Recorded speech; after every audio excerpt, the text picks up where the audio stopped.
Perjalanan guru penggerak, melangkah dengan tekad, menyongsong masa depan, mengubah dunia anak-anak.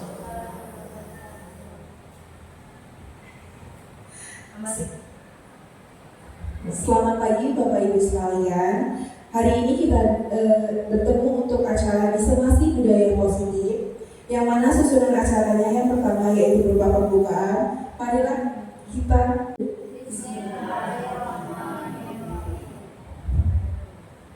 lalu acara yang kedua yaitu merupakan menyanyikan lagu Indonesia Raya, kemudian dilanjutkan dengan Mas SMK. Hadirin dimohon berdiri.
Acara selanjutnya merupakan kata sambutan dari Bapak Kepala Sekolah yang diwakilkan oleh Bapak Umar. Kepada Bapak Umar kami persilakan.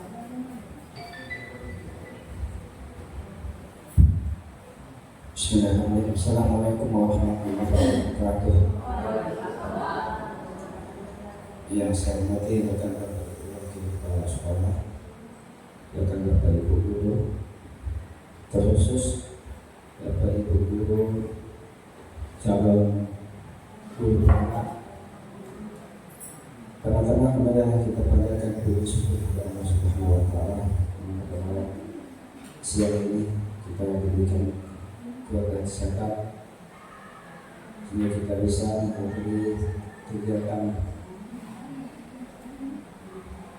aksi nyata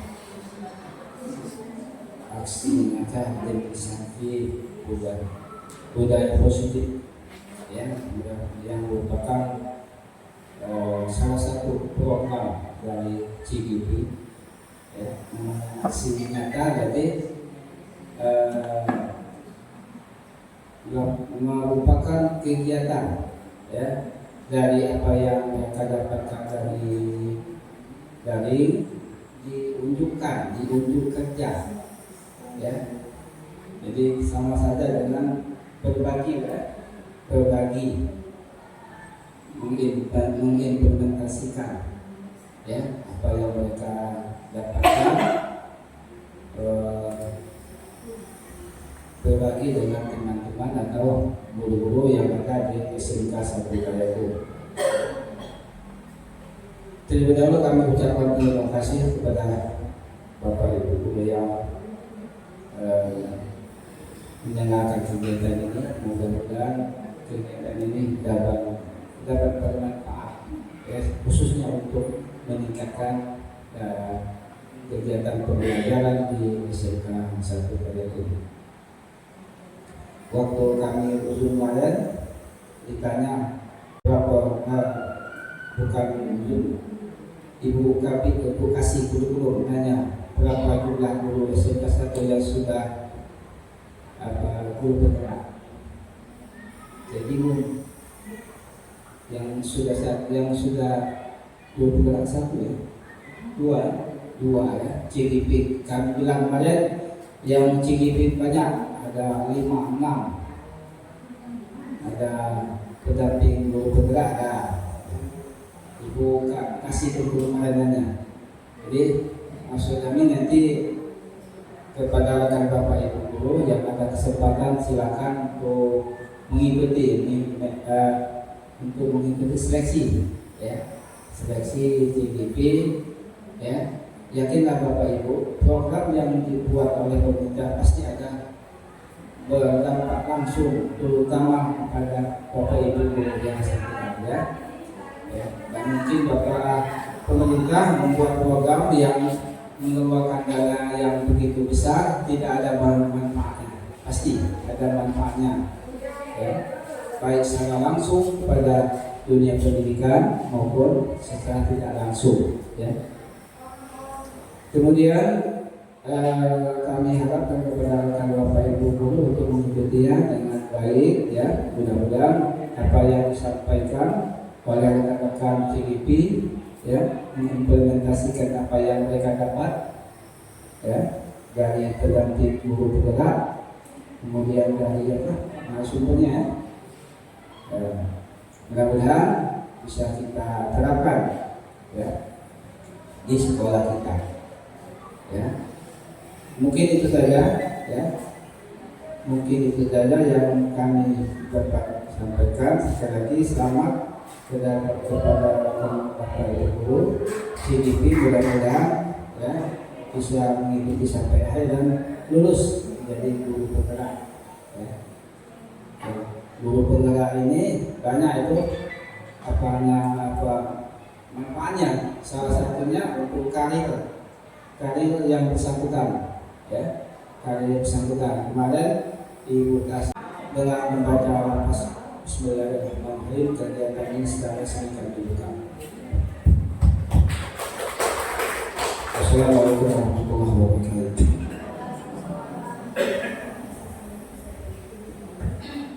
Baik, terima kasih untuk Bapak Umar. Untuk acara selanjutnya yakni doa kepada Pak Sumatri untuk memimpin doanya.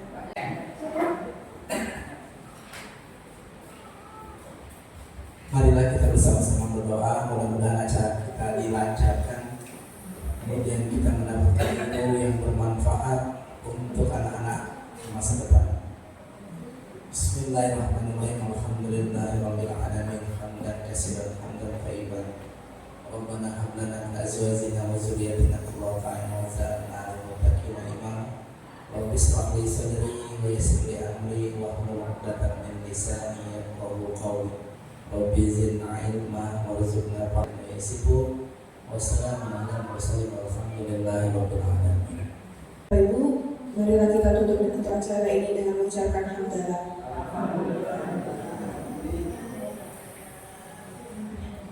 Selanjutnya kita masuk ke acara inti yang kegiatan pertama yaitu merupakan pemaparan yang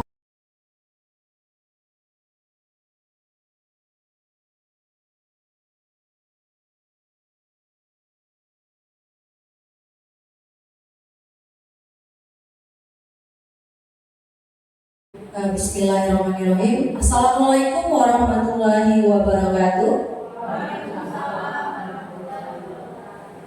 Pertama-tama saya ingin mengucapkan banyak terima kasih kepada Bapak Ibu guru, rekan-rekan di SMK Negeri 1 Bayagu yang hari ini berkesempatan hadir dalam acara kami, dan kita berkumpul pada hari ini adalah kami di sini ada 3 CGP Bapak Ibu. Mohon izin nanti ada saya, Ibu Resta, kemudian Ibu Marlinda dan Pak Andre yang nanti akan melakukan pengimbasan atau diseminasi mengenai materi budaya positif. Ya, jadi ini adalah bagian dari salah satu penugasan kami dalam pendidikan guru penggerak.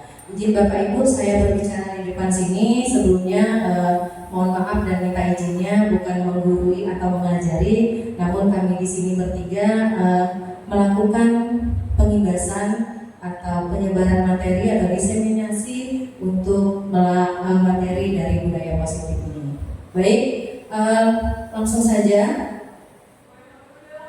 Sebelum diskusi kita mulai, di sini ada kesepakatan forum diseminasi. Jadi kami ingin sebelum memulai pemaparan materi di sini kita ada kesepakatan dan di dalam forum diseminasi di ruang ini. Ya. Jadi pertama ini sudah ada contoh. Yang pertama saling menghargai, kemudian yang kedua menjadi pendengar yang baik. Nah, sekarang minta tolong dari Bapak Ibu sekalian kesepakatan yang ingin kita buat di dalam kesepakatan forum ini dipersilakan. Silakan Bapak Ibu, mungkin ada yang ingin ditambahkan untuk kesepakatan forum diseminasi. Ya, Ibu Murasia. Menjaga kebersihan ruangan. Bagaimana Bapak Ibu yang lain, sepakat? Sepakat ya. Nah, jadi nanti kita bersama-sama untuk menjalankan kesepakatan ini. Selesai acara, selama berlangsung sampai selesai acara, untuk menjaga kebersihan kelas dan nanti sampahnya dibuang ke kotak sampah. Budaya positif di sekolah ini sangatlah penting untuk mengembangkan peserta didik yang memiliki karakter kuat dan berakhlak sesuai profil pelajar Pancasila seperti yang dicetuskan sebagai pedoman untuk pendidikan di Indonesia. Kemudian lagi, budaya positif dapat dibangun dengan syarat sekolah perlu menyediakan lingkungan yang positif. Yang bagaimana yang positif ini? Yang aman, nyaman, agar nanti peserta didik mampu untuk berpikir, bertindak, dan mencipta secara merdeka, mandiri, dan bertanggung jawab. Yang berwarna biru di bawah itu ada 4. Nanti Bu Marlinda itu menyampaikan materi keyakinan kelas dan KDM, kebutuhan dasar manusia. Nah, ini agak banyak materinya, nanti Bapak Ibu juga mungkin akan sangat aktif di materi yang sesi 2. Lalu sesi yang ketiga yaitu akan disampaikan oleh Pak Andri Irawan, materi 5 posisi kontrol guru, kemudian segitiga restitusi. Jadi pembelajaran dengan paradigma baru itu merupakan pembelajaran yang dirancang berdasarkan prinsip pembelajaran diferensiasi. Nah, apalagi nih, pikir Bapak Ibu ya, pembelajaran diferensiasi ini apalagi gitu. Sehingga para peserta didik belajar sesuai kebutuhannya berdasarkan tahap perkembangan sesuai teori psikologi modern untuk mewujudkan profil pelajar Pancasila. Disiplin positif merupakan salah satu cara penerapan disiplin yang bertujuan untuk menumbuhkan kesadaran serta memberdayakan peserta didik tanpa imbalan penghargaan atau jadi motivasi perilaku manusia ini Bapak Ibu ada 2, dilihat dari dalam atau internal, intrinsik, atau dari luar yang kita sebut dengan motivasi dari luar yaitu motivasi ekstrinsik. Namun ini ada tentang miskonsepsi tentang teori kontrol. Pertama, ilusi bahwa guru mengontrol murid. Baik penghargaan maupun hukuman adalah cara mengontrol perilaku seseorang yang menghancurkan potensi untuk pembelajaran yang sesungguhnya. Dan nilai kebajikan adalah nilai yang disepakati bersama, terlepas dari suku bangsa, agama, bahasa maupun latar belakang. Nilai kebajikan nanti pada keyakinan kelas akan mendorong seseorang untuk lebih termotivasi dari dalam dirinya sendiri. Seseorang akan lebih tergerak dan bersemangat untuk menjalankan keyakinannya daripada hanya sekedar mengikuti serangkaian peraturan tertulis. Dibagikan satu orang satu.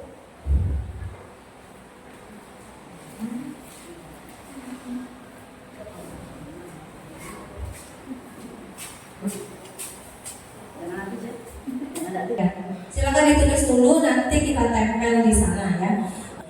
Lalu dilarang mengganggu orang lain. Nah, nilai kebajikan apa yang ingin dituju ini? pertama ini saya cukupkan sampai di sini. Untuk selanjutnya akan diteruskan oleh rekan saya materi keyakinan kelas dan kebutuhan dasar manusia dari umat.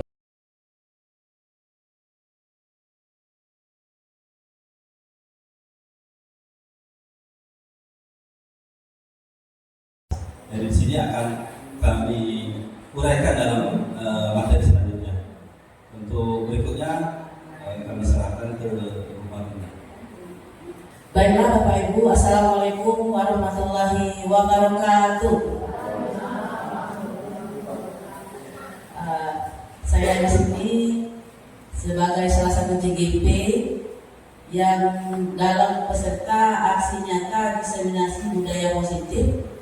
Setelah tadi rekan saya Ibu Resta Sari Wahyuni menyampaikan tentang materi budaya positif, apa saja yang melatar belakanginya, saya akan memberikan sedikit pengulasan atau penguatan terhadap apa yang telah disampaikan oleh Bu Resta tadi. Baiklah, jadi tadi Bu Resta sudah menyampaikan tentang mengapa sih perlu diadakan, perlu dilibaskan kegiatan materi budaya positif ini kepada rekan-rekan guru. Jadi telah disampaikan tadi oleh Bu Resta bahwasanya budaya positif sekolah ini sangatlah penting untuk mengembangkan peserta didik agar memiliki karakter yang kuat.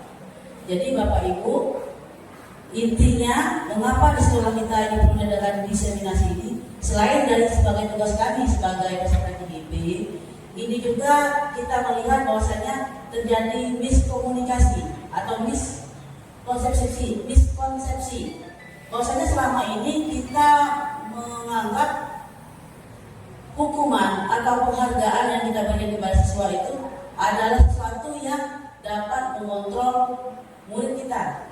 Sehingga tadi sudah dikatakan oleh Bu Resta tentang teori kontrol. Saya sendiri selama ini telah keliru. Bu Herni sebagai wakil kesiswaan ya, kita tahu bahwasanya sekolah kita telah menerapkan peraturan sekolah.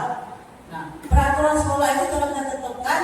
Kita berharap murid-murid kita mengikuti, patuh, takut akan peraturan-peraturan yang ada, sehingga kita berharap sekolah kita akan menjadi lebih tertib.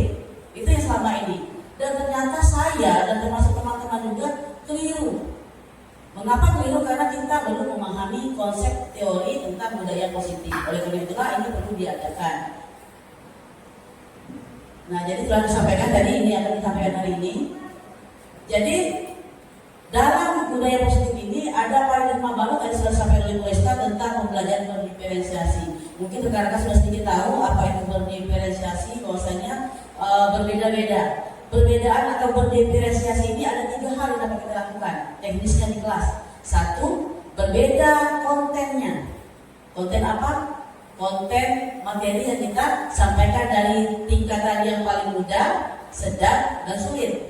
Jadi kita tahu bahwa murid kita ada yang sedang, ada yang sedang cepat menangkapnya, ada yang rendah, ada yang lambat.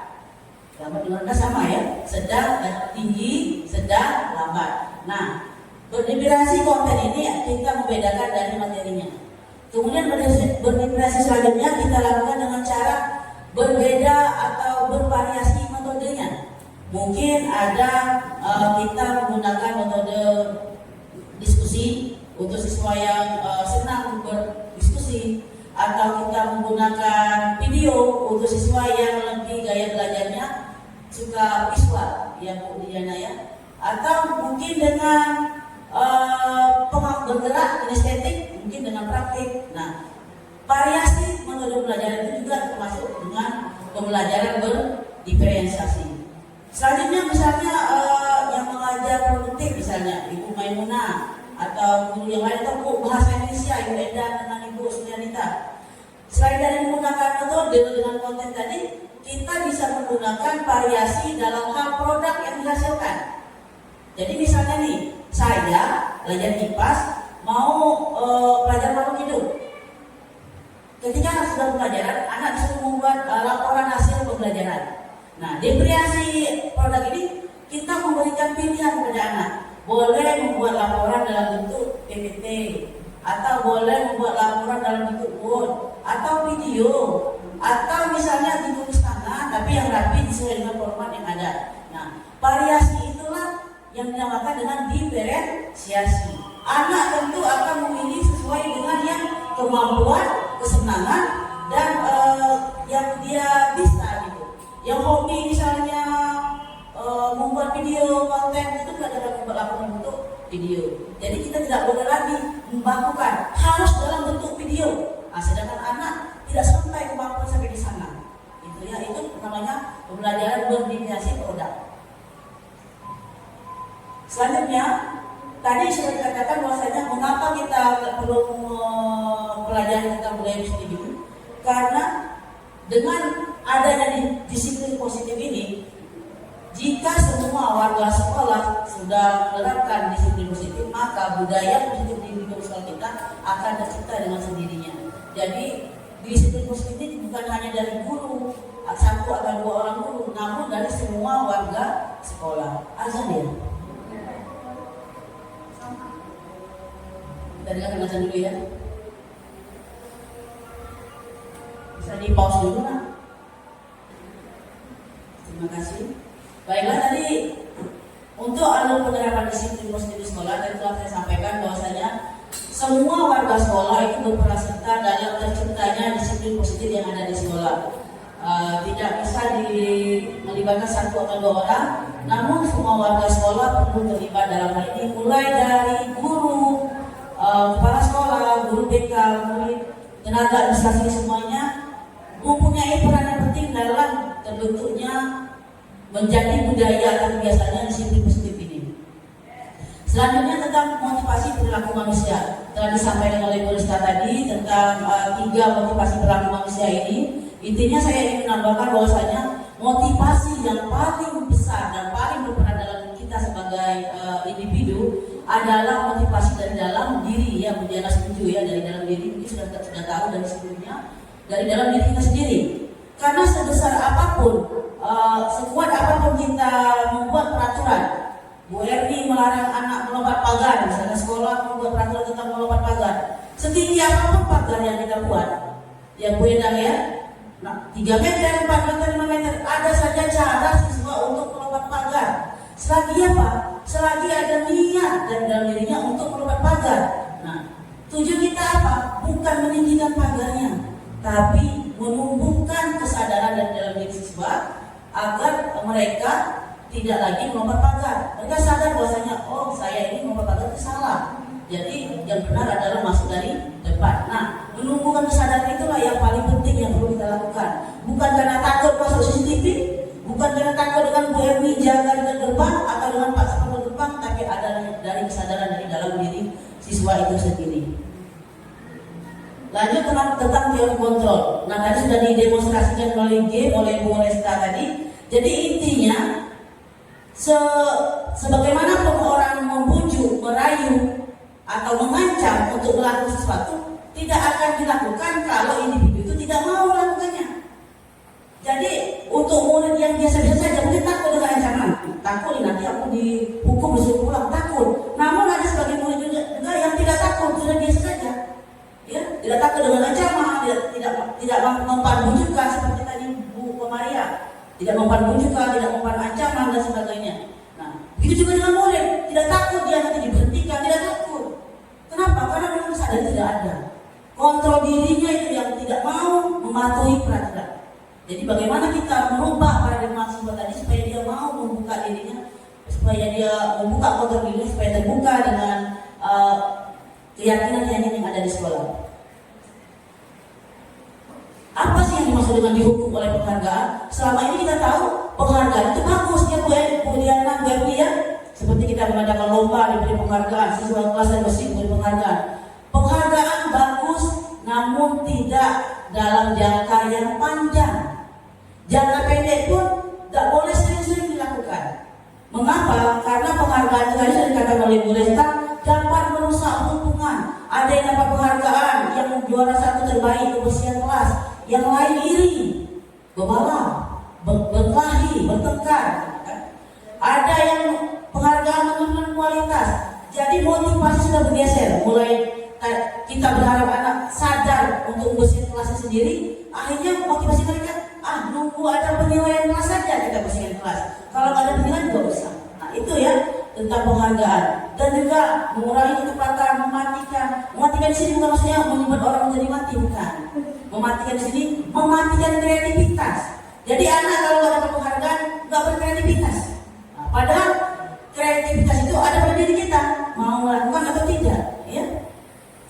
Lanjut, nilai-nilai kebajikan. Nah, inilah yang perlu ditanamkan kepada diri kita dan murid-murid kita, bahwasanya nilai-nilai kebajikan inilah.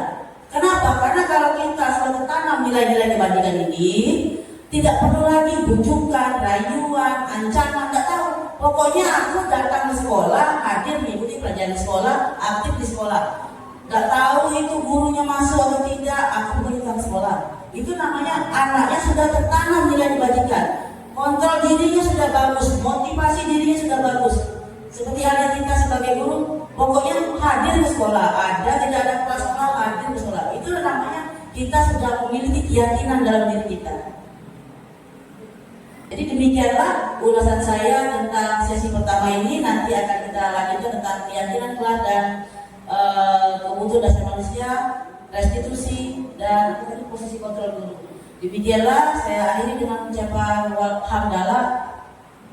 Alhamdulillah. Wabillahi taufiq hidayah. Wassalamualaikum warahmatullahi wabarakatuh.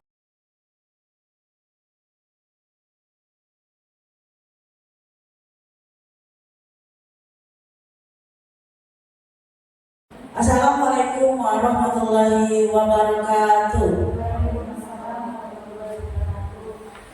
Baiklah Bapak Ibu, kita telah masuk kepada sesi selanjutnya, sesi penyampaian diseminasi aksi nyata modul 1.4 tentang budaya positif.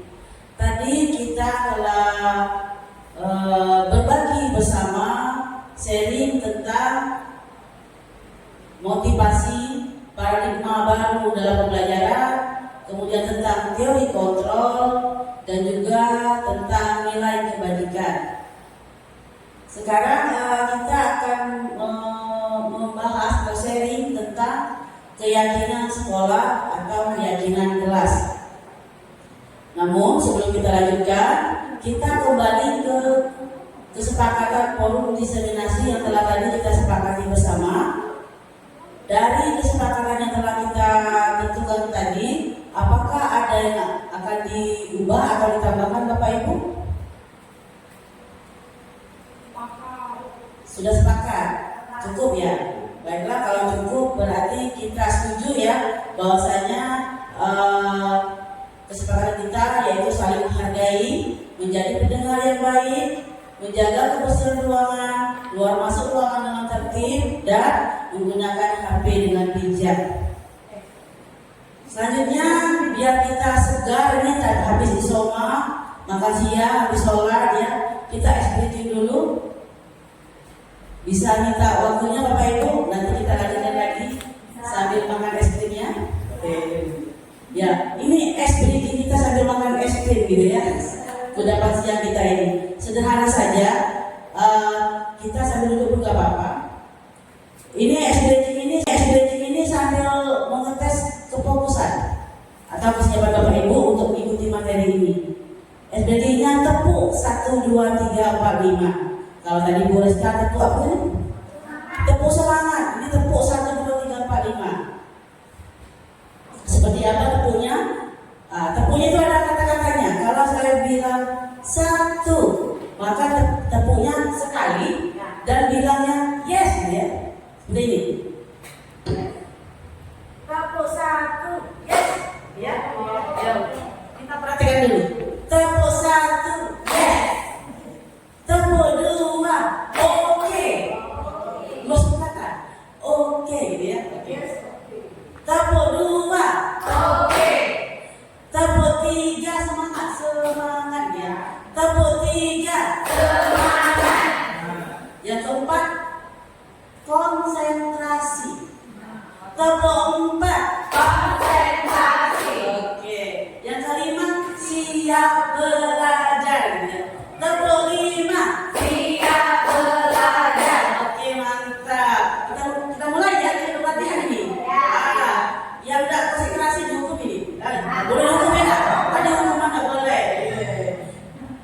Kita cek siapa yang sudah konsentrasi.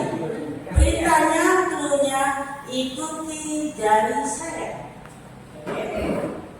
Tabel 1, tabel 2, tabel 3, tabel 4, tabel 5. Ini tidak konsentrasi. Harusnya apa ini? Yes, oke, tidak apa-apa. Ini kan tidak ada lagi ya konsentrasinya. Es krimnya tuh disantap biar segar ya. Oke, nggak apa-apa. Seperti yang telah ditampilkan sebelumnya, ini tentang keyakinan sekolah atau keyakinan kelas gitu ya. Mungkin Bapak Ibu sudah ada yang mendengar, sedikit mendengar tentang keyakinan kelas. Keyakinan kelas apa sih keyakinan kelas itu? Nah, kita akan berbagi tentang keyakinan kelas dan bagaimana cara menentukan keyakinan kelas. Siapa sih yang menentukan keyakinan kelas itu? Apakah kita guru? Apakah kepala sekolah?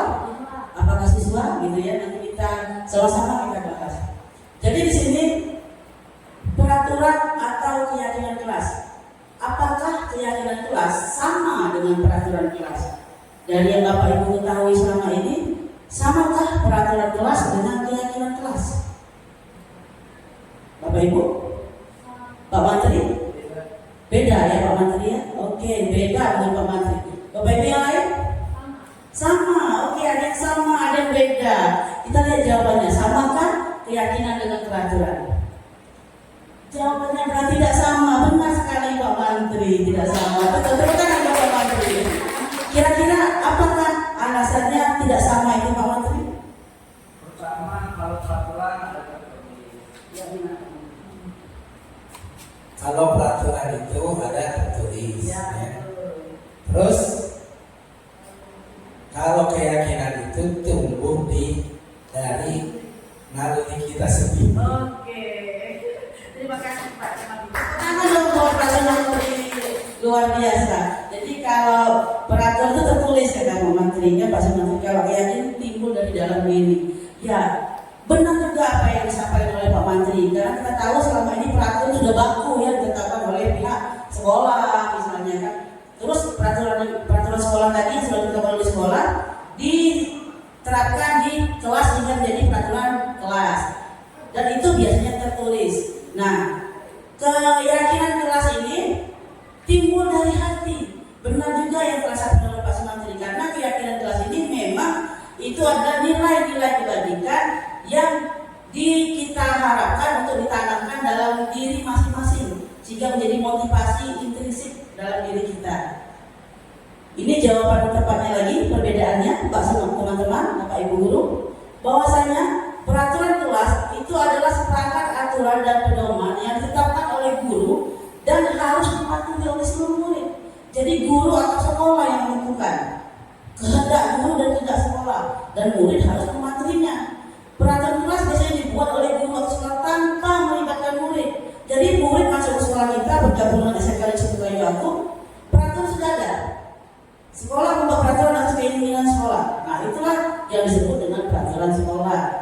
Sedangkan keyakinan kelas itu lebih bersifat abstrak, yang kata Pak Semaki tadi timbul dari naluri, ya kan? Daripada peraturan kelas, lebih rinci dan konkret berupa pernyataan-pernyataan universal yang dibuat dalam bentuk positif. Keyakinan kelas itu merupakan kesepakatan yang dibuat bersama guru dan murid. Jadi bukan hanya guru yang menentukan, murid dilibatkan dalam menciptakan lingkungan belajar yang positif dan produktif dalam kelas. Jadi ketika kita akan membuat kesepakatan kelas, kita mengajak murid berdiskusi bersama murid peraturan-peraturan apa yang akan menjadi keyakinan dalam kelas untuk mewujudkan kenyamanan, ketertiban selama pembelajaran di kelas. Ya, selanjutnya apa sih manfaat keyakinan kelas ini? Jadi keyakinan kelas ini dapat membantu murid untuk mengembangkan disiplin diri. Karena murid akan belajar mematuhi keyakinan kelas yang telah dibuat sendiri. Jadi mereka bersepakat bersama dengan guru dan murid membuat keyakinan dan mereka sendiri akan mematuhinya. Keyakinan kelas dapat memotivasi diri seseorang dari dalam, sehingga membentuk budaya positif. Keyakinan kelas bermanfaat pada pembentukan karakter siswa atau murid sebagai individu, baik di sekolah maupun dalam kehidupan sehari-hari. Jadi ini maksudnya Bapak Ibu, peraturan itu memang bisa ditaati oleh murid kita. Namun seperti tadi yang kita sampaikan pada teori motivasi dan teori kontrol, peraturan itu cenderung lebih bersifat memaksa, merupakan motivasi dari eksternal. Siswa takut kalau melanggar peraturan nanti dipanggil guru BK. Siswa takut kalau melanggar peraturan nanti ditegakkan oleh guru piket. Siswa takut nanti kalau melanggar peraturan nanti tidak naik kelas. Rasa itu bukan karena murni dari naluri seperti kata kami tadi dari dalam diri murid itu sendiri, bukan karena keinginannya mematuhi peraturan, tapi karena rasa takut dengan peraturan. Itu adalah motivasi eksternal, bukan motivasi dari dalam diri. Seharusnya yang kita harapkan dengan adanya keyakinan kelas ini, karena sudah ditentukan oleh murid bersama murid menyadari sendiri, oh ini keyakinan saya bersama teman-teman yang dibuat. Ini saya ada guru piket, ada guru BK atau tidak, atau dapat OSIS atau tidak, saya akan mematuhi. Karena itu memang untuk saya sendiri. Jadi penghargaan tertinggi itu adalah tindakan mereka itu karena keinginan mereka sendiri, bukan penghargaan karena dapat pujian dari gurunya, bukan penghargaan karena dapat hadiah, bukan penghargaan karena naik kelas, bukan. Itu ya Bapak Ibu maksudnya. Kalau tadi peraturan dengan kesepakatan itu tidak sama ya, sudah kita sepakat ya bahwasanya tidak sama antara peraturan dengan kesepakatan. Jadi kesepakatan itu dibuat dari peraturan yang ada. Peraturan-peraturan yang ada kita intisarikan, cari nilai kebajikannya, kemudian akan menjadi kesepakatan. Sekarang ada lagi nih pertanyaan Bapak Ibu, apakah keyakinan kelas sama dengan kesepakatan kelas? Pertanyaan selanjutnya, apakah keyakinan kelas sama dengan kesepakatan kelas? Ada yang Bapak Ibu sudah tahu? Ya, sudah pernah dengar? Mungkin ada pernah lihat di browsing di internet atau lihat di kelas-kelas itu, kok ada tulisan kesepakatan kelas gitu ya? Nanti di kelas sebelah tulisannya keyakinan kelas. Nah, mana yang betul? Kesepakatan atau keyakinan? Atau sama gitu? Ada yang bisa berpendapat? Ya, mungkin Bu Niken bisa berpendapat sama atau beda? Oh sama, kata Bu Niken. Ada lain? Bu Pina? Oh sama. Kita lihat jawabannya ya. Nah, betul sekali. Jawabannya adalah keyakinan kelas sama dengan kesepakatan kelas. Itu keyakinan kesepakatan kelas ini adalah istilah yang digunakan waktu sebelum adanya revisi ya untuk program budaya positif ini. Namun keyakinan kelas itu sama dengan kesepakatan kelas. Mengapa sih harus keyakinan kelas bukan peraturan kelas? Mengapa pemerintah mencanangkan perlu adanya keyakinan kelas? Kan cukup ada peraturan kelas. Nah, pertanyaan selanjutnya, ada Bapak Ibu bisa bantu jawab? Kan sudah ada nih baku, peraturan sekolah, tata tertib sekolah, tata tertib kelas. Mengapa perlu diciptakan lagi yang namanya keyakinan kelas? Ada yang mau dijawab nih, Bapak Ibu? Bu Dewi mungkin bisa? Bu Resta mungkin? Oke, kita lihat jawabannya yang apa sih? Jawabannya adalah untuk mendukung motivasi intrinsik. Tadi sudah kita katakan untuk mendukung motivasi dari dalam diri. Kalau peraturan itu motivasi eksternal atau dari luar karena takut dengan peraturan. Nah, kalau keyakinan kelas itu mendukung adanya atau munculnya motivasi dari dalam diri. Itu mengapa harus keyakinan kelas bukan peraturan kelas ya? Jadi yang kita simpulkan bahwasanya keyakinan kelas atau disebut juga dengan kesepakatan kelas adalah perjanjian atau peraturan yang dibuat bersama oleh seluruh anggota kelas, termasuk siswa dan guru, untuk menetapkan norma-norma dan aturan yang harus diikuti oleh semua orang dalam lingkungan kelas, yang akhirnya menjadikan karakter budaya positif bagi siswa. Jadi yang perlu kita catat itu. Berikut saya akan menayangkan penerapan pembuatan keyakinan di kelas yang telah saya lakukan bersama murid saya.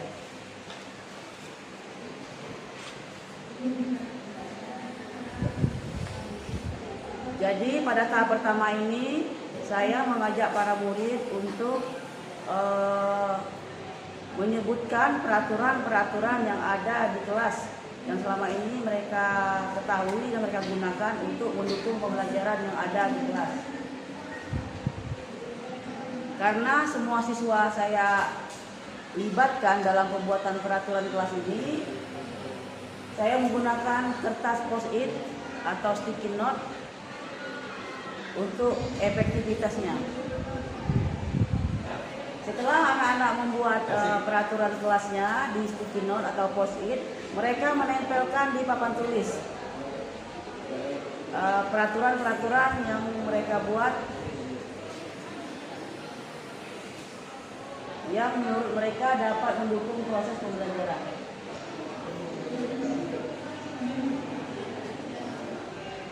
Di sini saya mengulas kembali peraturan-peraturan yang telah mereka buat dan telah mereka tempelkan. Pada umumnya peraturan yang dibuat oleh murid ini berupa kalimat negatif. Umumnya mereka menggunakan kata dilarang, tidak boleh, atau jangan. Sekarang saya mengajak para murid untuk menuliskan kembali peraturan kelas yang telah mereka buat tadi, disusun lagi di papan tulis. Ya, mereka menuliskan kembali dan menggabungkan peraturan-peraturan yang sama. Jadi dari semua murid yang tadi telah membuat peraturan-peraturan yang dibuat di kertas post-it, sekarang ditulis ulang dan peraturan yang sama itu digabungkan, ditulis sekali saja. Nah, setelah murid menuliskan ulang peraturan-peraturan dan menggabungkan peraturan yang sama, tahap selanjutnya saya mengajak murid untuk mengubah kalimat peraturan-peraturan yang ada menjadi kalimat yang positif. Sehingga tadi masih ada peraturan yang menggunakan kata tidak, jangan, atau dilarang, itu diubah sehingga menjadi kalimat yang positif. Seperti tadi ada yang menuliskan tidak boleh terlambat, itu dirubah menjadi kalimat positif. Seperti menjadi hadir tepat waktu. Setiap tahapan dalam pembuatan keyakinan kelas ini saya melibatkan murid, mulai dari membuat peraturannya sampai mengubahnya menjadi kalimat positif pun saya melibatkan murid dengan meminta pendapat atau pandangan mereka. Nah, tahap selanjutnya adalah peraturan yang telah berubah menjadi kalimat positif, kita cari nilai kebajikannya. Baik, tadi setelah membuat nilai kebajikan tadi diubah menjadi keyakinan kelas. Kemudian sekarang adalah tahap berbagi peran. Jadi berbagi peran, misalnya menjaga kebersihan kelas, itu peran siapa? Peran guru atau peran murid atau peran kedua-duanya? Baiklah, ini umpan balik dari murid setelah mengikuti kegiatan pembuatan kesepakatan kelas.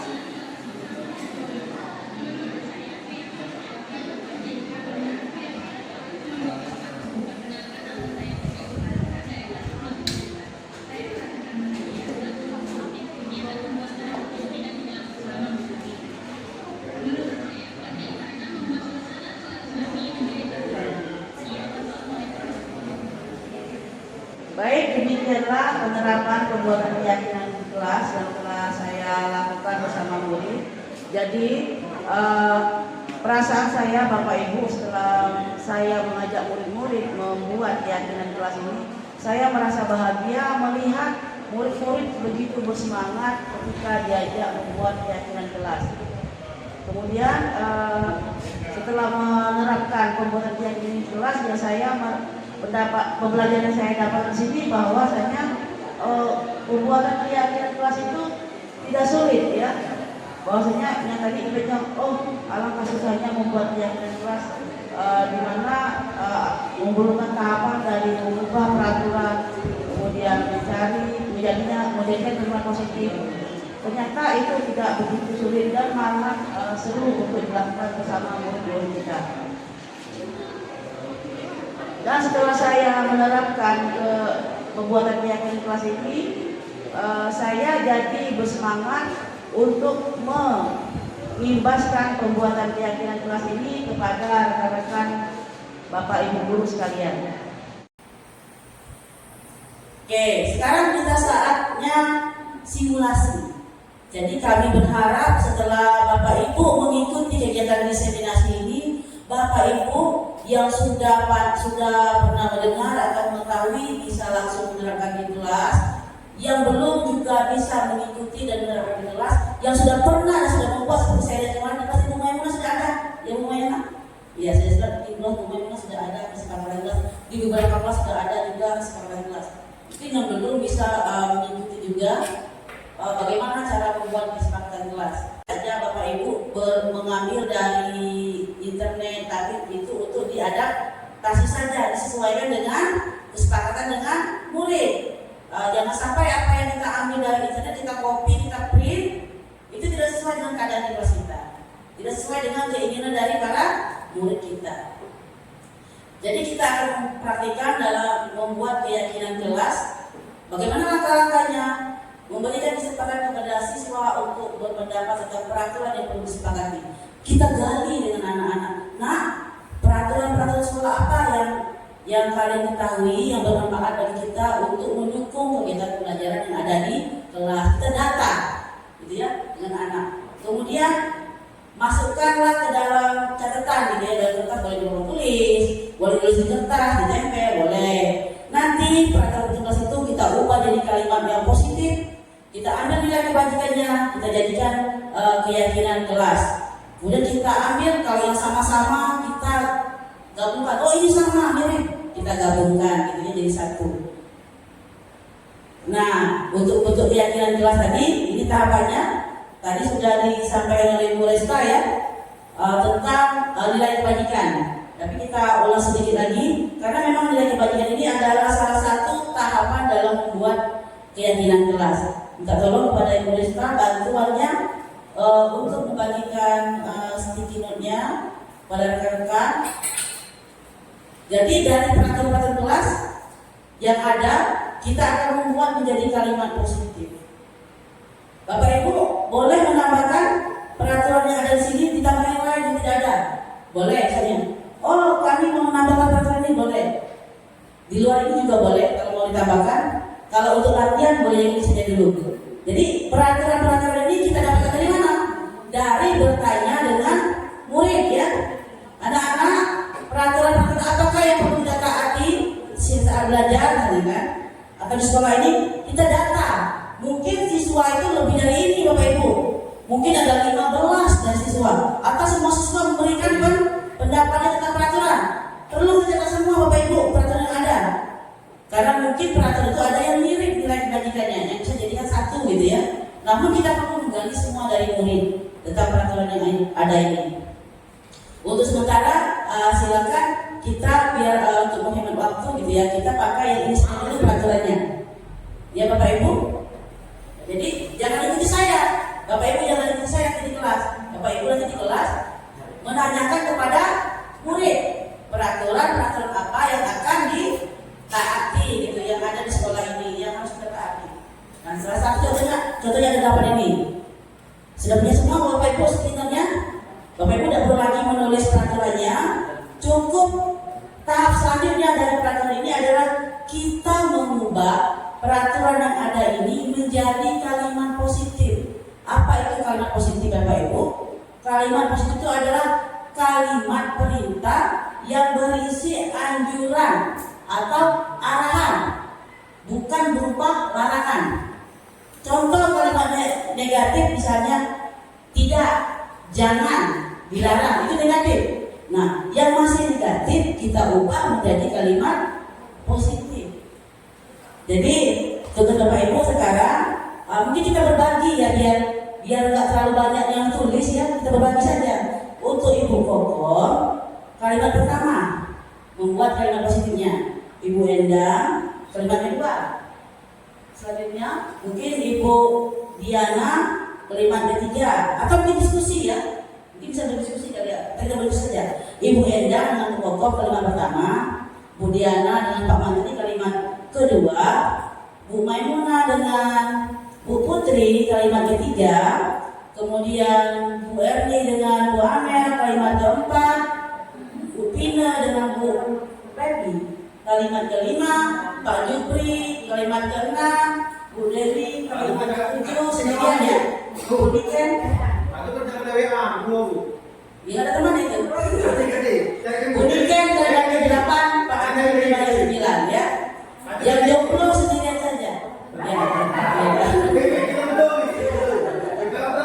Silakan. Kalau sudah positif tidak perlu lagi dirubah.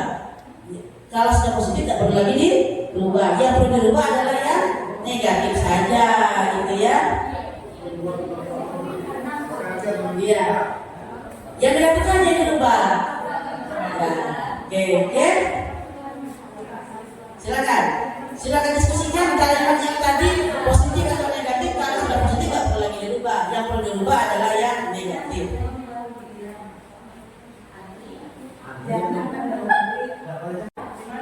Di bagian kalimat positif, ya, sini.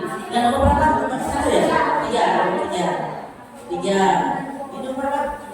Oh, 3 juga. Oke, lanjut. Ya, apa? Diskusinya pakai DW. Ini nomor berapa, Bu? 4. Lanjut. Oke, terima kasih.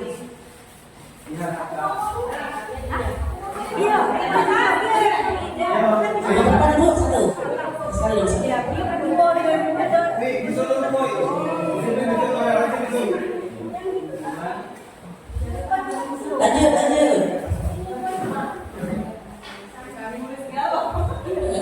Satu saja sesuai dengan yang tadi.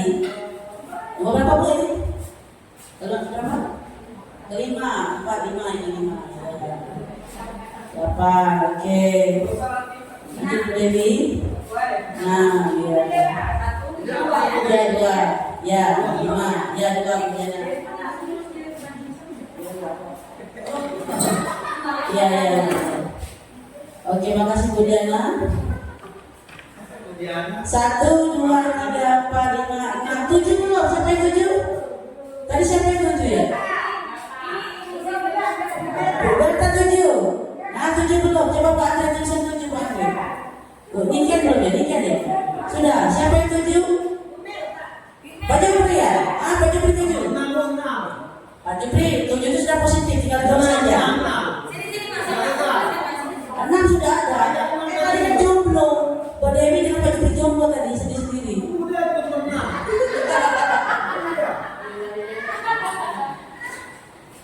Ya, satu lagi. Ya, silakan Dewi. Yang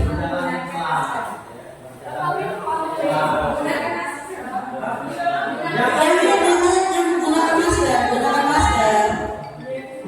Yang gunakan masker aja sudah, terus saja. Terus itu baik. Yang buku pada tempatnya, Masya Allah, kalimat yang bagus ya, sudah positif diganti dengan kalimat yang lebih baik lagi, menjadi mengembalikan buku pada tempatnya. Sepakat itu Bapak Ibu? Sepakat ya. Yang kedua, itu dilarang mengganggu orang lain. Ini kalimatnya menjadi kalian diharapkan saling menjaga keharmonisan, saling menjaga keharmonisan. Ini diharapkan apa nih?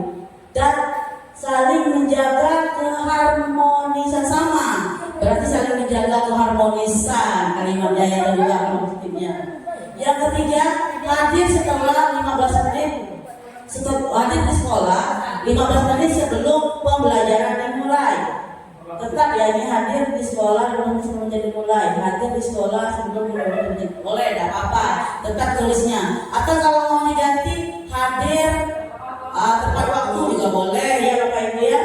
Yang keempat, dilarang melakukan ketinggalan dengan 1. Ragu mau dirubah boleh. Nomor berapa nih?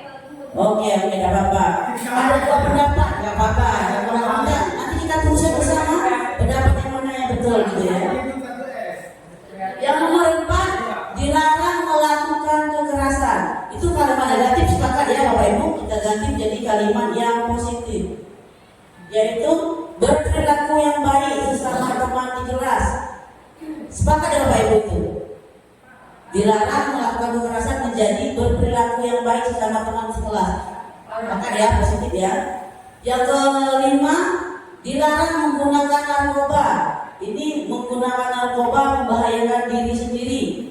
Menggunakan narkoba membahayakan diri sendiri. Itu aja kan bukan?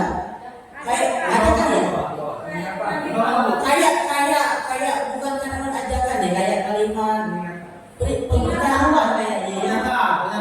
Yang ini apabila menggunakan narkoba akan mendapat sanksi. Nah, akan diberitahu akan mendapatkan sanksi. Jadi mana yang lebih tepat? Atau apa yang lebih tepat menurut Bapak Ibu kata kalimatnya? Dilarang menggunakan narkoba. Tepatnya kalau positifnya adalah menjauhi narkoba. Untuk kesehatan boleh, menjauhi narkoba demi kesehatan, gitu ya. Tidak, kan bukan itu kan bukan larangan kan? Lanjut, bergantian atau menunggu giliran. Kalimat positifnya menunggu giliran dengan tertib, boleh ditambahkan tertibnya, nilai kebajikannya. Oh, sudah langsung nilai kebajikannya. Disiplin dan toleransi. Kalimat positif ini adalah menggunakan masker. Menggunakan masker dengan benar. Oke, ditambahkan dengannya ya, karena ada yang maskernya tutup mulut saja. Itu juga gitu. Lanjut, kalimat positifnya tertib di dalam kelas. Jangan berlari di kelas atau koridor. Tertib di dalam kelas. Oke, tertib di dalam kelas atau berjalan dengan tertib atau berjalan di kelas dengan tertib. Oke, terima kasih Bapak Ibu, luar biasa sekali. Nah, inilah kita selanjutnya anak-anak kita. Mungkin kita tanya, nah peraturan apa nih yang perlu kita taati di kelas kita? Tidak boleh tidur di kelas. Ketika saya buat di kelas, saya Bu, tidak boleh tidur di kelas. Kita catat, itu adalah peraturan. Tidak boleh tidur di kelas. Tidak boleh menggunakan HP tanpa izin guru. Itu kan peraturan. Kita catat juga. Namun kan peraturan yang ada tadi, usulan dari murid tadi, kita ubah jadi kalimat yang positif. Tidak boleh tidur di kelas berarti mengikuti belajar dengan aktif. Misalnya kita ganti kan. Mengajak anak kita mengubahnya, bukan kita sendiri, tapi kita ajak anak mengubahnya, kita ajak murid. Kemudian tidak boleh menggunakan HP tanpa izin guru. Maka kita gunakan kalimat yang mestinya menggunakan HP dengan bijak atau menggunakan HP sesuai dengan fungsinya, menggunakan HP atau izin guru. Misalnya kan kata tidaknya jangan adalah kita ganti. Itu harus sesuai tadi. Menggantinya siapa? Kita yang murid juga yang gantinya. Sama-sama kita tawarkan mana yang lebih tepatnya, gitu ya. Selanjutnya kita dari peraturan kita ubah menjadi kalimat positif. Kita tentukan nilai kebajikan. Saya tidak akan membahas lagi ini karena tadi sudah dibahas oleh Ibu Resta. Nah, ini nilai kebajikannya ya Bapak Ibu. Selalu kembali tempat buku pada tempatnya, tanggung jawab. Dilarang mengganggu orang lain, menghormati orang lain. Hadir di sekolah sebelum 15 menit itu adalah menghormati orang lain, menghormati guru maksudnya. Dan juga berkomitmen kita 15 menit nih dengan murid kita. Dilarang dengan kekerasan, itu adalah keselamatan ataupun menghormati orang lain. Dilarang menggunakan narkoba, itu kesehatan. Bergantian dengan giliran menghormati orang lain, menggunakan masker untuk kesehatan juga. Jangan dari kelas juga untuk keselamatan. Selanjutnya, dari kalimat positif yang telah dibuat tadi dan nilai kebajikan yang ada ini, saya ulangi lagi, dari nilai kalimat positif dan nilai kebajikan ini, Bapak Ibu bisa melihat di sini ada beberapa yang mirip ya Bapak Ibu, betul nggak? Seperti menghormati orang lain, sama dengan yang poin 3 ya kan? Menghormati orang lain, sama juga yang nomor 6, menghormati orang lain bersabar. Nah, yang sama itu kita gabung Bapak Ibu, berarti menjadilah nanti keyakinan atau kesepakatan kelas kita. Apa coba kalimatnya Bapak Ibu tepatnya apa Pak? Yang kita menghormati tadi.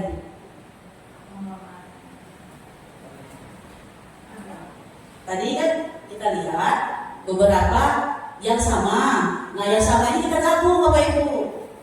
Yang sama nilai ini kita gabung. Nah, berarti saling menghormati ya. Nah, menghormati yang pertama, menghormati. kata-katanya. Poin pertama adalah saling menghormati. Jadi poin pertama adalah saling menghormati, bisa kita tulis nanti, saling menghormati. Atau kita tambahin saling menghormati sesama teman dan guru boleh. Kalau mau panjang kan? Kalau mau panjang kita buat saling menghormati antara sesama teman dan guru, atau saling menghormati terhadap semua warga sekolah, gitu ya. Itu kalimat penambah yang belakangnya. Tapi intinya adalah kita buat poin pertama di kesepakatan kita adalah saling menghormati, gitu ya Bapak Ibu. Itu lagi yang tadi tanggung jawab. Poin tadi sudah poin pertama saling menghormati. Keduanya adalah tanggung jawab. Bisa kita buat apa boleh yang bagus kira-kira Pak Menteri untuk tanggung jawab, kalimat yang bagus supaya bersifat ajakan dan murid-murid ingat dengan kalimat itu dan tertarik. Kira-kira apa pendapatnya? Ya boleh Pak Jupri, coba kira-kira Pak Jupri. Kembalikan ke yang tadi, yang kembali ke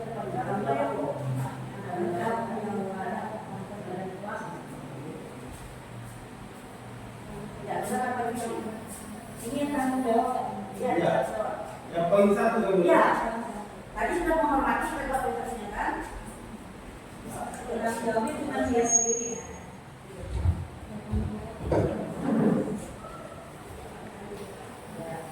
Bertanggung jawab terhadap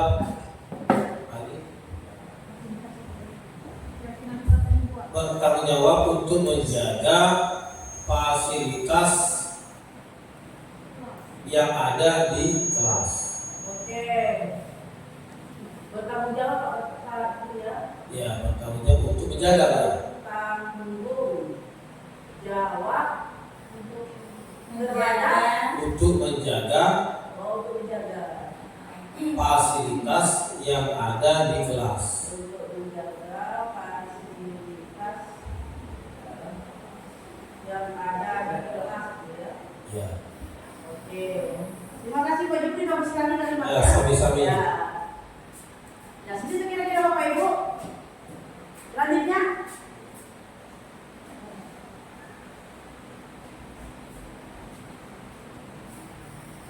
Apa lagi yang tulis? Keselamatan ya? Keselamatan. Kesehatan ya. Apa kalau dengan kata kesehatan dan keselamatan? Silakan didiskusikan. Keselamatan apa? Kesehatan apa? Masih dua ya belum ya? Berkomitmen? Belum ya berkomitmen? Belum berkomitmen. Boleh. Sama ya? Iya. Kesehatan, keselamatan, berkomitmen sama. Silakan Bapak Ibu, ada yang mau pendapatnya? Iya. Bu Dewi, kita Bu Dewi, keselamatan sama? Silakan Bu Dewi. Kalau keselamatan itu apa ya Bu Dewi? Coba. Boleh, berkomitmen juga boleh. Coba kami kira-kira. Boleh. Berkomitmen ada berkomitmen ada sesuatu.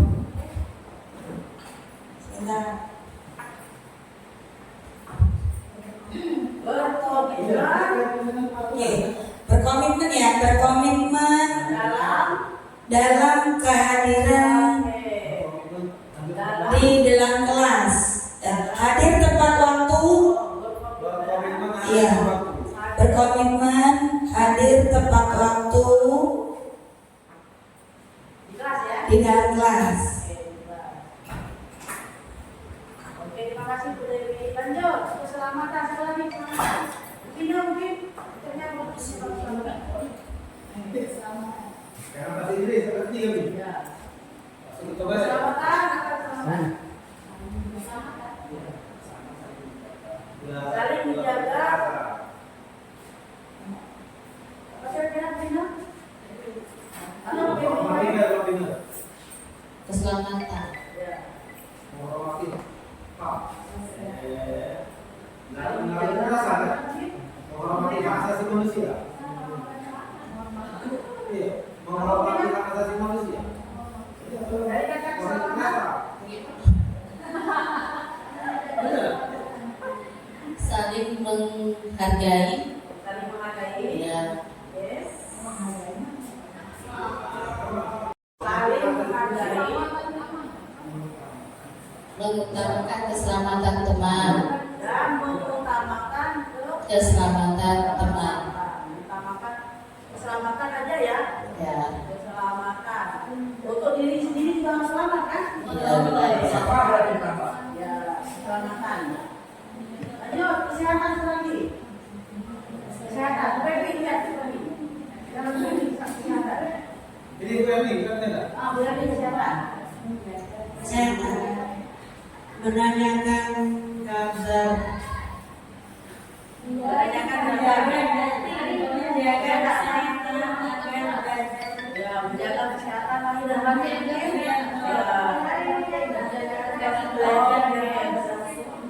Saling menjaga kesehatan lahir dan batin. Apa itu? Kalau menjaga kesehatan, ada lagi semuanya lah. Jadi ada ikut hati.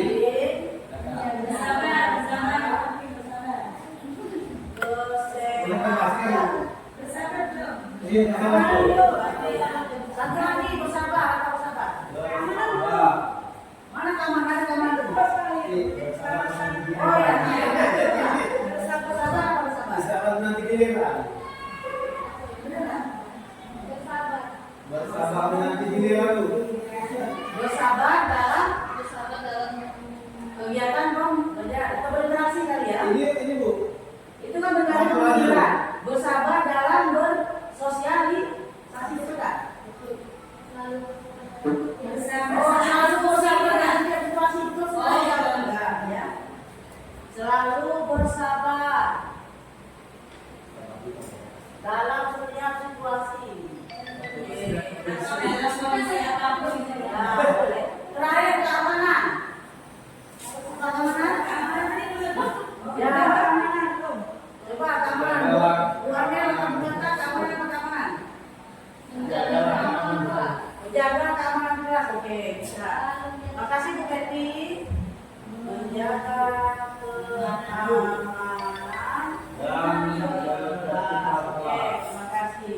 Nah, Bapak Ibu, kita telah merumuskan keyakinan kelas sama. Keyakinan kelas kita dapat ini memang boleh tertulis, boleh tidak tertulis. Namun lebih baik tertulis biar anak ingat. Apalagi kita print, kita tempel di kelas, biar anak ingat. Kesepakatan yang telah kita buat bersama-sama. Kesepakatan kelas ini atau keyakinan kelas ini tidak baku Bapak Ibu. Bisa dievaluasi, diubah. Seperti tadi saya menyampaikan, Bu Reta sudah membuat kelas kelas. Saya tadi menawarkan lagi, ada yang perlu diubah, ada yang perlu ditambah. Itu juga dengan anak-anak kita. Misalnya minggu ini kita telah membuat kesepakatan kelas keyakinan kelas. 2 minggu sebelum kemudian, Bu, perlu Bu yang itu ditambahkan atau perlu diubah Bu untuk ketika kami bersama. Boleh, tidak mesti harus itu. Dan bisa jadi antar guru yang satu dengan guru lain sedikit ada perbedaan ya.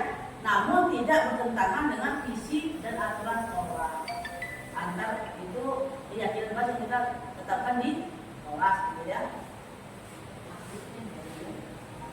Nah ini contohnya Bapak Ibu, kesepakatan kelas yang kami buat bersama anak-anak.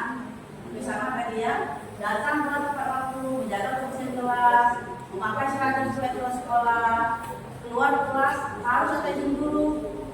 HP digunakan untuk belajar izin guru, mengumpulkan kelas tepat waktu, aktif dalam belajar, boleh minum air putih saat belajar. Mungkin guru lain tidak boleh, tapi dengan kami sebagai saya dengan murid dan boleh. Ya. Mungkin guru lain tidak boleh menggunakan HP untuk menelpon apa, dengan kami boleh. Asal izin bu apa boleh kalau dengan kami. Ya.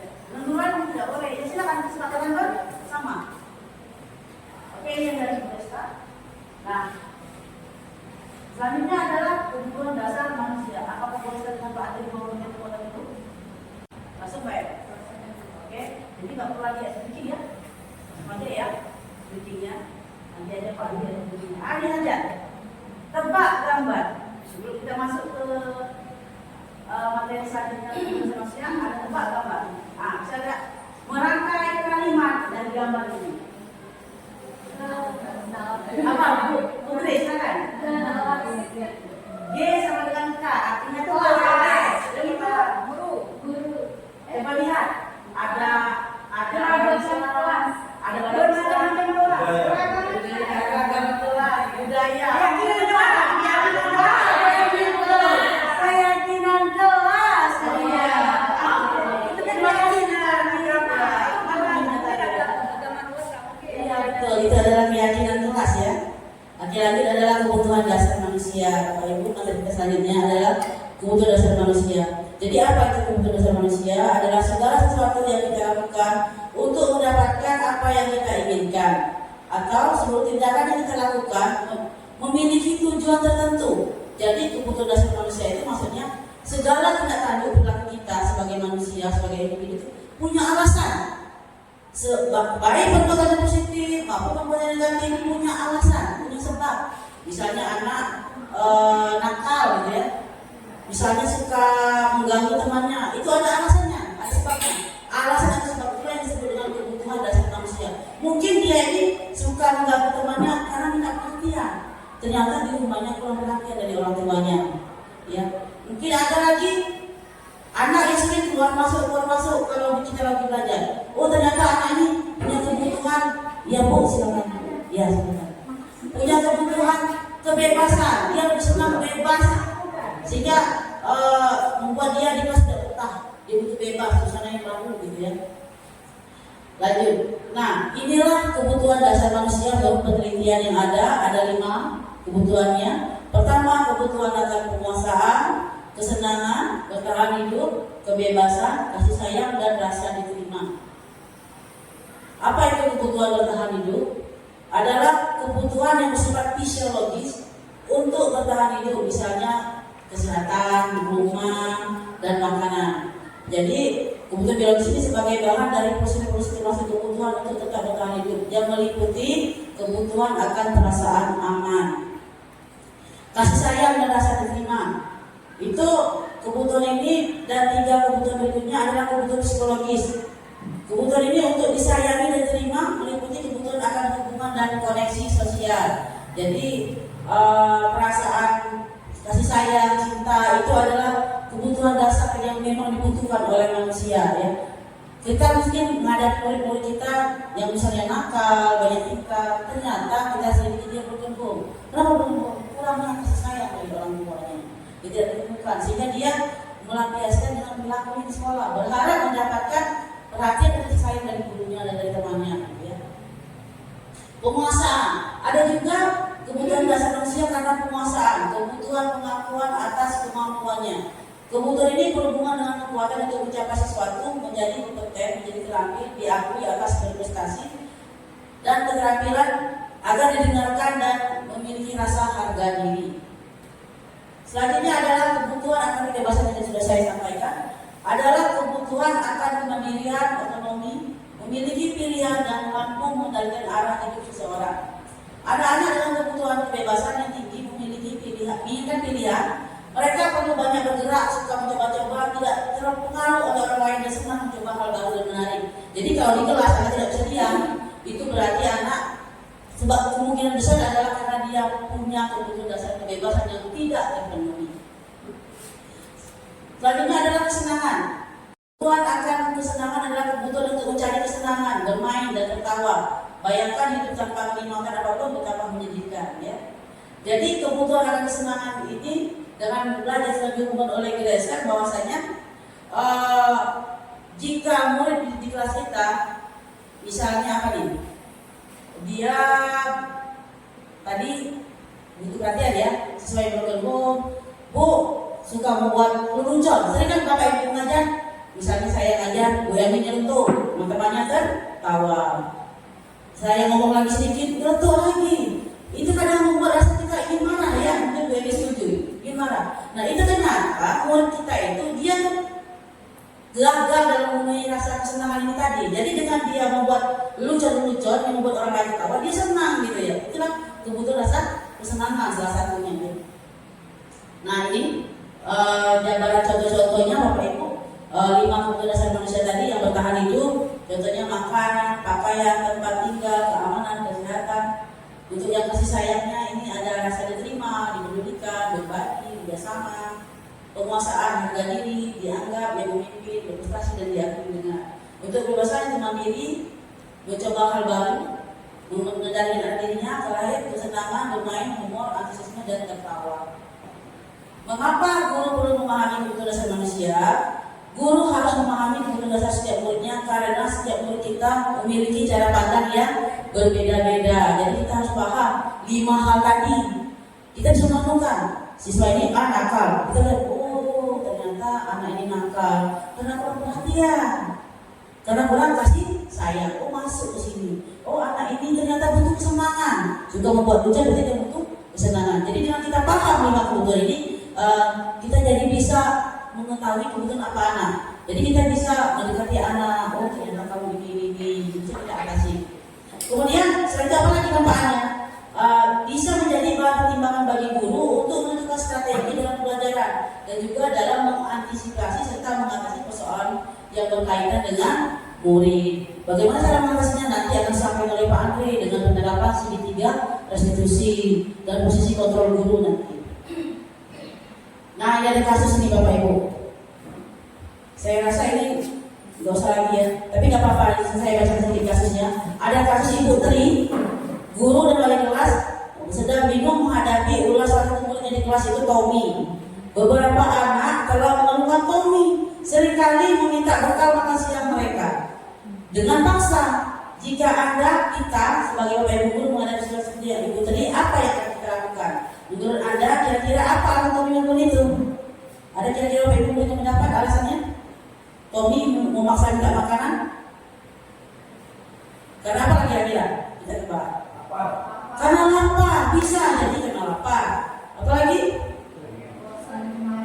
Iya, karena bosan dengan makanan yang punya dia jadi minta ke temannya. Apalagi?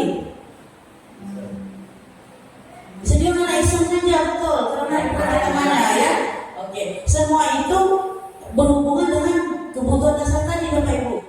Seandainya dia karena lapar dan dibekali orang tuanya nih, maka kebutuhan dasarnya adalah kebutuhan bertahan hidup. Makanya dia maksa dengan temannya. Seandainya jawabannya karena dia merasa senang dengan teman yang memperhatikan dia, berarti kebutuhannya apa? Rasa kasih sayang dan rasa terima. Dia cuma senang baik, maksa minta temannya kan? Padahal dia sudah punya bekal. Itu karena dia butuh rasa sayang dan rasa akan diterima. Seandainya jawabannya karena dia karena temannya jadi takut dengan dia dan memenuhi keinginannya, jadi dia senang nih dengan dia tidak makan temannya jadi takut. Ternyata Tommy ini ingin memenuhi kebutuhan akan kekuasaan. Oh, dia ingin menunjukkan kebutuhannya sebagai penguasa. Tadi ada kekuasaan, tadi kan penguasa. Misalnya dia merasa bosan, ketika kata Bu Esta, karena dia merasa bosan. Itu karena apa? Karena dia butuh kebebasan. Misalnya kalau Tommy karena dia iseng saja menikmati ekspresi wajahnya karena teman-temannya kesal, dia senang. Itu ternyata dia butuh akan kesenangan. Nah, demikianlah jadi dalam satu perilaku murid kita itu karena ada kebutuhan yang gagal dipenuhinya. Jadi ketika murid melakukan suatu perbuatan yang bertentangan dengan nilai-nilai kebajikan atau melanggar peraturan, maka hal itu sebenarnya karena mereka gagal memenuhi kebutuhan dasar mereka. Itu saja Bapak Ibu materi yang dapat saya sampaikan tentang kebutuhan dasar manusia. Terima kasih. Wabillahi taufiq. Wassalamualaikum warahmatullahi wabarakatuh.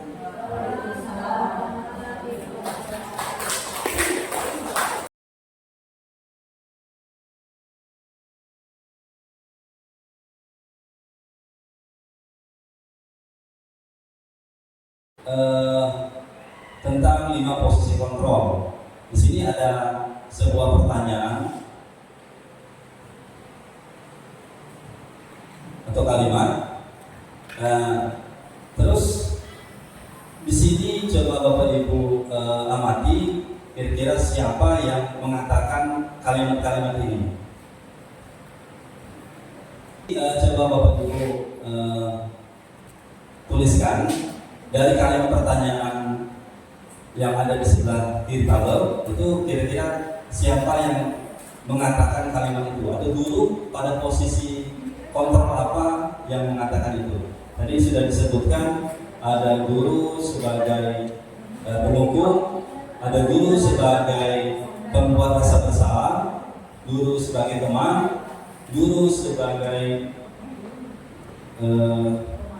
pemantau, dan guru sebagai manajer.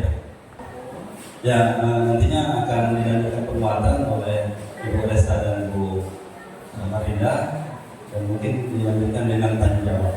Terima kasih atas perhatian dan kesempatannya. Assalamualaikum warahmatullahi wabarakatuh.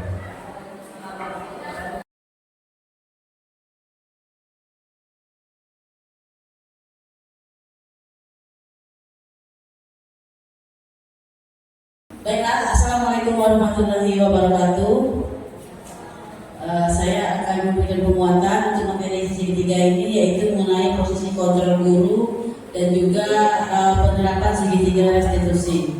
Seperti tadi yang telah disampaikan oleh Bapak Menteri dan Ibu Resta, bahwasanya terdapat 5 posisi kontrol guru. Saya tidak akan mengulas satu persatu lagi karena tadi sudah diulas satu persatu oleh Pak Andre, dan juga tadi sudah kita melakukan simulasi atau latihan ya, menentukan siapa yang mengucapkan kalimat-kalimat tadi dari posisi kontrol penghukum sampai manajer. Saya hanya akan menyampaikan, mengulas sedikit, menambahkan bahwasanya dari 5 posisi kontrol guru ini, Bapak Ibu, ada yang namanya motivasi dari luar diri, ada motivasi dari dalam diri. Nah, kelima posisi kontrol guru ini, untuk posisi kontrol guru sebagai penghukum dan sebagai pembuat merasa bersalah, itu adalah motivasi dari luar diri individu. Jadi di sini sebagai penghukum dan pembuat masalah, siswa jika akan mentaati peraturan sekolah atau keyakinan yang ada di sekolah, dia motivasinya karena takut akan hukuman. Kemudian karena takut nanti membuat ibu itu merasa sedih atau bersalah dengan perbuatannya, bukan dari dalam dirinya sendiri. Nah, ini adalah motivasi luar yang lebih besar, cenderung akan terjadi pengulangan sehingga membuat kegagalan dalam kita menumbuhkan kesadaran dari dalam individu. Siswa akan mengulang lagi dengan kita menerapkan posisi kontrol guru sebagai penghukum dan pembuat rasa bersalah, sehingga ini tidak efektif. Untuk yang posisi yang ketiga, teman dan pemantau. Teman dan pemantau ini adalah posisi kontrol guru juga dari luar juga, bukan dari dalam diri individu, dari luar. Namun teman dan pemantau ini lebih baik daripada posisi sebagai penghukum dan merasa bersalah, karena di posisi teman dan pemantau ini sudah ada mulai timbul kesadaran dari murid tentang apa yang harus dilakukannya, namun masih mengharapkan sesuatu di sini. Ada motivasi tersendiri, seperti kalau teman dia karena misalnya Bu Weni memposisikan diri sebagai teman gitu ya, dia jadi memposisikan Bu Weni ini ingin lebih dekat dengan Bu Weni gitu ya. Kemudian kalau dia sebagai pemantau, Bu Weni akan beredar sebagai pemantau, dia motivasinya mendapatkan hadiah dari Bu Enda, mendapatkan pujian dari Bu Enda. Ada penghargaan di situ yang diharapkan. Itu pun motivasi dari luar, sehingga ini walaupun termasuk motivasi dari luar, dan ini juga bisa berhasil menumbuhkan kesadaran dari murid, namun ini masih belum efektif. Karena ketika dia sudah bosan dengan motivasi tersebut, atau dia tidak mendapatkan lagi yang dia inginkan, dia akhirnya akan mengulangi lagi perbuatan yang sama. Sudahlah, pada pujian dari Brenda, kan? Padahal dia ingin orang pujian gitu kan. Nah, yang terakhir adalah posisi kontrol sebagai manajer. Inilah posisi kontrol yang motivasinya tumbuh dari dalam diri individu, dari dalam dirinya. Ketika kita menerapkan posisi sebagai manajer, di sini kita menanyakan kepada anak seperti tadi yang langkah yang diterapkan oleh Pak Andre tadi, segitiga restitusi. Nah, kita di sini kita bertujuan mengembalikan anak kepada lingkungannya dalam keadaan yang lebih baik daripada sebelum atau pada saat dia melakukan kesalahan, sehingga dia menjadi karakter yang lebih bertanggung jawab, lebih mandiri. Itu tujuan kita yang kita lakukan di dalam segitiga restitusi berkaitan dengan posisi kontrol tadi. Nah, segitiga restitusi ini akan kita dapat lakukan kalau kita menerapkan diri, memposisikan diri sebagai apa tadi Bapak Ibu? Sebagai apa? Manajer. Sekali Bu Eni sebagai manajer. Kalau sebagai penghukum tidak bisa, kalau tiba-tiba kamu terlambat lari dengan kalian, tidak ada hubungannya antara terlambat dengan lari dengan kalian, itu hukumannya. kita sebagai penghukum.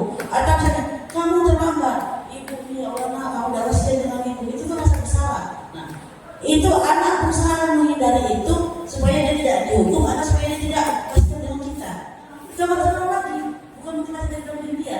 Namun kalau sebagai manajer dengan menerapkan restitusi ini, kita akan memanggil anak tersebut, menanyakan, kemudian apa sebabnya dia terlambat, kemudian kita menanyakan dengan dia sendiri solusi apa, bagaimana cara mengatasinya. Baiklah Bapak Ibu, selanjutnya saya akan menanyakan tentang penerapan segitiga restitusi yang telah saya lakukan di kelas. Kasus pertama, Bu Marlinda, guru mata pelajaran Proyek IPAS, ketika hendak masuk kelas 10 TJKT 4, semua murid sudah berada di dalam kelas.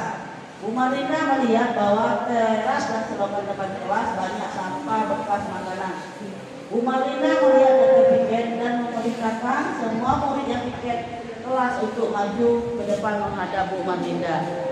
Berikut penerapan segitiga restitusi yang saya lakukan untuk mengatasi permasalahan tersebut.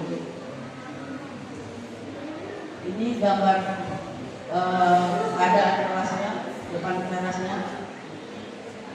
Ini ketika saya memanggil murid ke depan menghadap. Tahapan ini adalah tahapan pertama dari segitiga restitusi, di mana guru menstabilkan identitas. Di sini saya menanyakan kepada murid kesepakatan kelas apa yang telah mereka langgar.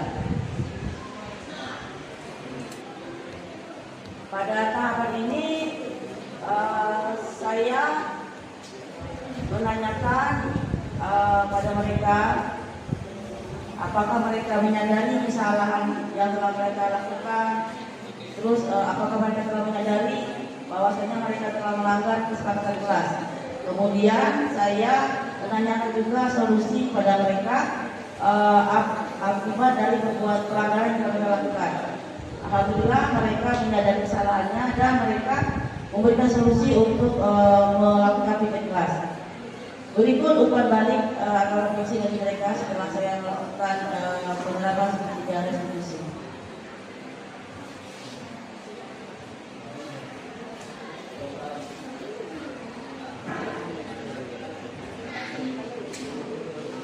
Baiklah, cukup satu saja contohnya Bapak Ibu. Jadi setelah saya melakukan penerapan segitiga restitusi di kelas ini, saya merasa lega. Kenapa saya merasa lega? Karena selama ini biasanya kalau saya melihat kelas kotor, biasanya saya marah. Namun setelah saya marah, saya itu merasa menyesal karena telah marah kepada murid saya. Oleh karena itulah setelah saya menerapkan segitiga restitusi, saya merasa lega dan tenang. Karena saya bisa menyadarkan mereka tanpa harus marah-marah menguras emosi dan energi. Selanjutnya, pembelajaran saya ambil dari penerapan segitiga restitusi ini bahwasanya kita sebagai guru dalam menghadapi permasalahan yang ada itu memang lebih baik memposisikan diri kita sebagai manajer, karena di sini kita lebih besar kemungkinan untuk menumbuhkan kesadaran dari dalam diri siswa tanpa harus memaksa, mengancam ataupun marah-marah. Demikianlah pemaparan saya tentang penerapan segitiga restitusi ini. Terima kasih. Kita tanyakan dengan diri sendiri, seperti itu. Itu yang jadi Bapak Ibu penerapan segitiga restitusi dengan posisi kontrol guru ini. Semoga apa yang telah kami sampaikan dalam pertemuan hari ini bermanfaat bagi kita semua dan dapat kita terapkan di lingkungan sekolah kita. Terima kasih. Assalamualaikum warahmatullahi wabarakatuh.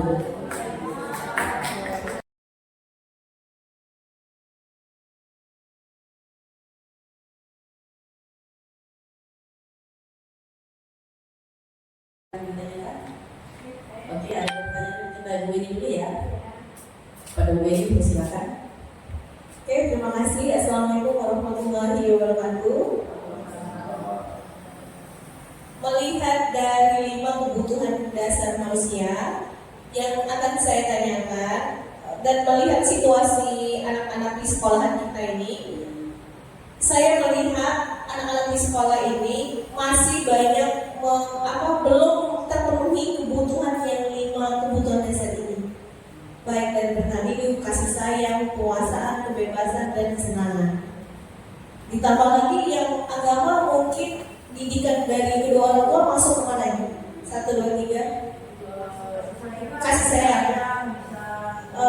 Dari pendidikan dasar agama pertama sekali nggak boleh gini gitu. Nah, jadi yang saya lihat anak-anak kita ini rata-rata kebutuhan dari kelima ini mereka masih kekurangan. Jadi sebagai guru yang baik, setelah saya mengikuti aksi nyata ini di diseminasi budaya positif, apa yang akan saya lakukan terhadap mereka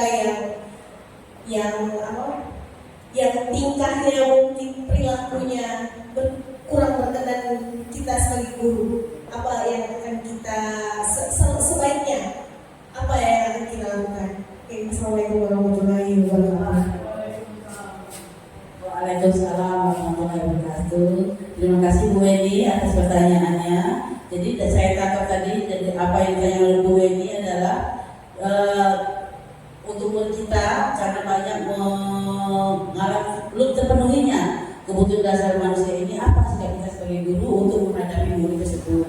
Jadi tadi seperti yang sudah saya sampaikan bahwa salah satu manfaat dari kita sebagai guru memahami kebutuhan dasar manusia ini atau kebutuhan dasar murid ini adalah kita bisa melakukan pendekatan atau antisipasi untuk murid-murid kita. Jadi ketika kita menemui di kelas kita ada murid yang bertingkah, apa yang harus kita lakukan pertama kali? Pertama kita lakukan posisi kita tadi yang sebagai 5 tadi. Tapi ini yang kira-kira bisa kita mendekati kepada murid. Tentu yang lebih baik dari tadi sudah saya sampaikan adalah posisi yang kelima, yaitu sebagai manajer. Nah, apa yang kita lakukan sebagai manajer tadi? Posisi guru sebagai manajer, maka yang diterapkan adalah pemecahan solusi atau masalah dengan cara menerapkan segitiga restitusi. Jadi kita panggil anak tersebut, kita akan panggil dan kita gali sebabnya apa, supaya kita tahu tepatnya dari kelima ini sebabnya apa. Mungkin sebabnya karena dia usil karena ambil dompet temannya atau ambil uangnya karena dia lapar. Artinya kebutuhan akan bertahan hidup, gitu kan? Jadi dengan kita mengetahui, kita tanya lagi ke anak. Itulah segitiga restitusi itu. Bukan kita yang memberikan solusi, tapi kita bertanya kepada anak. Jadi solusi yang terbaiknya apa ke depannya? Kita tanyakan kepada anak tersebut. Seperti itu. Jadi apa ada masalah, kita tanyakan, kita validasi, terus kita tanyakan keyakinan dia langgar apa, terus kita tanya lagi ke anak, solusinya apa sih nak? Atas kesalahan kamu lakukan ini?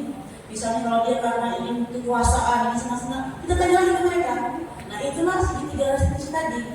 Kita tidak menjudge, menghakimi mereka, dan kita juga tidak langsung memberikan, oh solusinya ini, kamu harus begini, minta uang ke orang tuamu, tidak. Tapi kita tawarkan ke anak, kita ajak diskusi dan dialog, solusinya apa nak? Oh misalnya ini Bu, saya berarti solusinya saya harus minta ke orang tua saya, tapi orang tua saya tidak mampu, berarti saya harus bekerja, mungkin kan seperti itu kira-kira. Nah jadi mungkin kita tawarin lagi apa solusi terbaiknya, mungkin kita bimbing, oh mungkin perlu ngajak orang tuanya ya nak untuk diskusi lagi, ini seperti itu Bapak, itu Bu ini.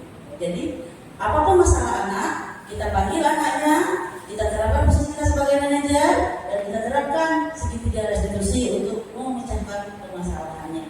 Seperti itu Bu Weni, terima kasih. Selanjutnya kepada Ibu Putri. Assalamualaikum warahmatullahi wabarakatuh. Tadi kan Bu Esta ada menyampaikan materi mengenai disiplin positif, ya Bu ya. Nah, yang ingin saya tanyakan, apakah berbeda istilah kata disiplin dengan disiplin positif? Mungkin itu saja. Terima kasih. Wassalamualaikum warahmatullahi wabarakatuh. Terima kasih Bu Putri. Karena ditujukan Bu Resta, jadi saya silakan kepada Bu Resta.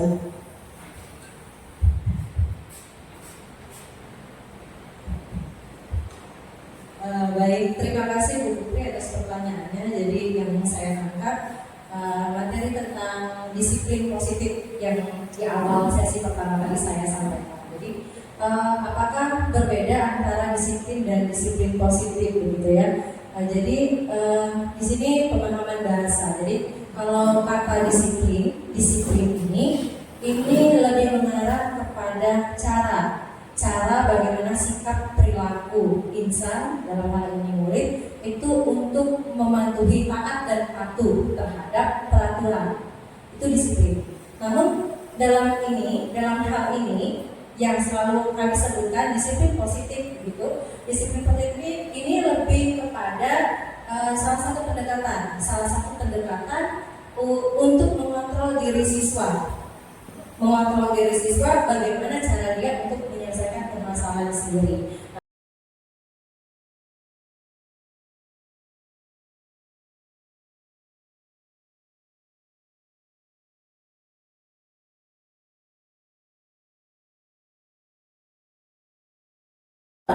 Yang pertama, apa perasaan Bapak Ibu guru setelah mengikuti kegiatan diseminasi ini? Yang kedua, apa yang Bapak Ibu dapatkan setelah mengikuti kegiatan ini? Yang ketiga, apa harapan dan rencana Bapak Ibu ke depannya setelah mengikuti kegiatan ini? Bisa minta perwakilan satu orang Bapak Ibu untuk menyampaikannya. Mungkin Bu Endang yang pertama, silakan Bu. Setelah mengikuti kegiatan ini, saya merasa senang dan bersyukur karena berkesempatan menghadiri acara diseminasi ini yang sangat bermanfaat bagi saya, terutama kemudian mungkin bagi guru teman-teman saya supaya lebih memahami apa arti budaya positif yang ada di sekolah. Baik, terima kasih luar biasa sekali Bu Endang atas refleksi yang telah disampaikan. Silakan kepada Ibu Maimunah atau Bapak Ibu lain untuk menyampaikan untuk refleksi yang pertanyaan kedua, apa yang Bapak Ibu dapatkan setelah mengikuti kegiatan ini? Oke, Ibu Maimunah, silakan. Setelah mengikuti kegiatan ini, saya mendapatkan banyak ilmu dan telah menambah wawasan saya tentang bagaimana menerapkan budaya positif, di antaranya tentang motivasi hukuman, penghargaan konsekuensi, dan restitusi. Selain itu, kami juga diajarkan dalam membuat keyakinan kelas serta cara mengatasi masalah murid dengan posisi kontrol guru serta segitiga restitusi. Terima kasih Bu Maimunah. Alhamdulillah, semoga apa yang telah disampaikan Bu Maimunah tadi bermanfaat untuk kita semua. Satu lagi pertanyaannya Bapak Ibu, yang ketiga, apa sih harapan dan rencana Bapak Ibu ke depannya setelah mengikuti kegiatan ini? Ada? Mungkin Bu Bina atau siapa? Oke, silakan Bu Bina.